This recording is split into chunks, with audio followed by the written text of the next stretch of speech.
মন্দির পুরুষোত্তমাম জয়গুরু। পরম প্রেমময় শ্রী শ্রী ঠাকুর অনুকূলচন্দ্রের আলোচনা প্রসঙ্গে প্রথম খণ্ড গ্রন্থ থেকে পাঠ। 13ই মাঘ 1346 শনিবার, ইংরেজি 27/1/1940। সকালে শ্রী ঠাকুর বাঁধের পাশে ঘরের বারান্দায় মোড়ার উপর বসে আছেন। কেষ্টদা ভট্টাচার্য কবিতাকারে দেওয়া ছড়াগুলি পড়ছেন। পাশে যোগেন্দা চক্রবর্তী, যোগেন্দা হালদার, বীরেন্দা ভট্টাচার্য প্রমুখ অনেকে দাঁড়িয়ে। শ্রী শ্রী ঠাকুর কথা প্রসঙ্গে বললেন, বিয়ে করার পর পুরুষের স্ত্রীকে বলা উচিত, দেখো, আমার বাবা মা ভাই বোন ইত্যাদিকে সর্বপ্রকারের সেবা করাই তোমার কাজ। এছাড়া আমি নিজে কিছু চাই না। নিজেরটা নিজে করে নেওয়াই ভালো। স্ত্রীর প্রতি দরদ বশত যদি বলা যায়, এই লোকটা যে পারে না সেদিকে লক্ষ্য নেই, বাবা মা যে কি, তাহলে সর্বনাশ, তোমাকে ভেড়া বানিয়ে ফেলবে। দেখেন না কত বলদ আছে, তারা হামেশা বউ এর তরকারি কোটে ছেলেপিলে রাখে, তাকে খুশি করবার জন্য তার ফরমাস খেটে বেড়ায়।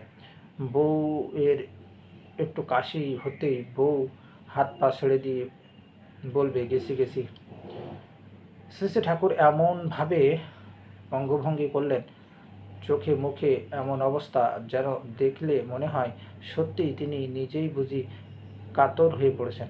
তখন স্বামী যদি হুতাশ করে ছুটোছুটি করতে থাকে তাহলেই বুঝে নেবে মানুষটাকে তো কাবেজে এনেছি। তখন বরং বলতে হবে, অমন করে বসে থাকলে তো চলবে না, মা বাবার জন্য অমুক তমুক করা লাগবে। তারপর সে সোজা হয়ে যায়, ভাববে এ তো সোজা পাত্র নয়। আর সত্যি যদি তার গুরুতর কিছু হয়, নিজেই বাবা মার সেবা করতে হয়। যদি ইষ্টের কাজের পথে কোনো স্ত্রী বাধা জন্মায়, তার সঙ্গে বাধানুপাত না করে, বোঝাতে না যে নিজে উচ্চুট হয়ে চলতে হয়, তখন সে আস্তে আস্তে বলির মুষের মতো ফ্ল্যাট কাত হয়ে পড়ে। আমি যত কথাই বলি না কেন, সার কথা হলো ইষ্ট স্বার্থে হওয়া। ইষ্ট স্বার্থে হলে সব গোলমাল চুকে যাবে। মানুষ বউ স্বার্থে হয়, তার জন্য অর্থ সমস্যা, রোগ, মামলা মোকদ্দমা, অশান্তি এবং অন্যান্য যত সব বিভ্রাট। আমি যার স্বার্থ হই, আমাকে যে দেয়, আমার জন্য যে করে, তার ভালোই হয়। কিন্তু মানুষ তা তো বোঝে না। অনেকেই আমার কাছ থেকে নেবার রোগ। আমি কই লাখ টাকা মানুষকে দিয়েছি না, কিন্তু যারা নিয়েছে তাদের একটারও কিছু হয়নি, বরং অবনতি হয়েছে। মূলে গোল হলে সবটাতেই গোল ঢুকে যায়, কিছুতেই সামঞ্জস্য থাকে না। অনেকে সারাটা দিন খাটে আর বকবক করে, অথচ কাজ সারতে পারে না। বুঝতে হবে তাদের টানের ঘাটতি রয়েছে।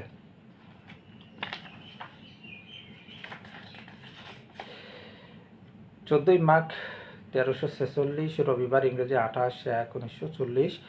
আজ বিকালে মায়েরা সব জড়ো হয়েছেন। শ্রী শ্রী ঠাকুর বিছানায় বসে আছেন, সহাস্য বদনে, সারা অঙ্গ দিয়ে যেন আনন্দের ছাপ ফুটে বেরোচ্ছে। শঙ্কিনী, হস্তিনী, পদ্মিনী, চিত্রাণী ইত্যাদি বিভিন্ন ধরনের নারীর বিষয়ে আলোচনা আসছে। শ্রী শ্রী ঠাকুর বললেন, শঙ্কিনী হোক, হস্তিনী হোক, পদ্মিনী হোক, যোগিনী হোক, ভগিনী, ডাকিনী, নাগিনী, ইষ্টপ্রাণা যেই নারী সেই সবার সেরা। কণা মা খুব রুগ্ন, অথচ খাওয়া দাওয়ার ব্যাপারে খুব অসংযত। তিনি বললেন, আমার ইচ্ছে করে অপথ্য করি না। তাই এ নিয়ে শ্রী শ্রী ঠাকুর তার সঙ্গে রহস্য করতে লাগলেন। শ্রী শ্রী ঠাকুর, হ্যাঁ তাই তো, প্রকৃতি করাই কর্ম, মোর কিবা দোষ। তবে তুই খেয়ে এসে যে মাগো মাগো করিস। শ্রী শ্রী ঠাকুর এমন সুর করে মাগো মা বলতে লাগলেন যে কারো পক্ষে হাসি সংবরণ করা সম্ভব হলো না। মন্দির পুরুষোত্তম জয়গুরু।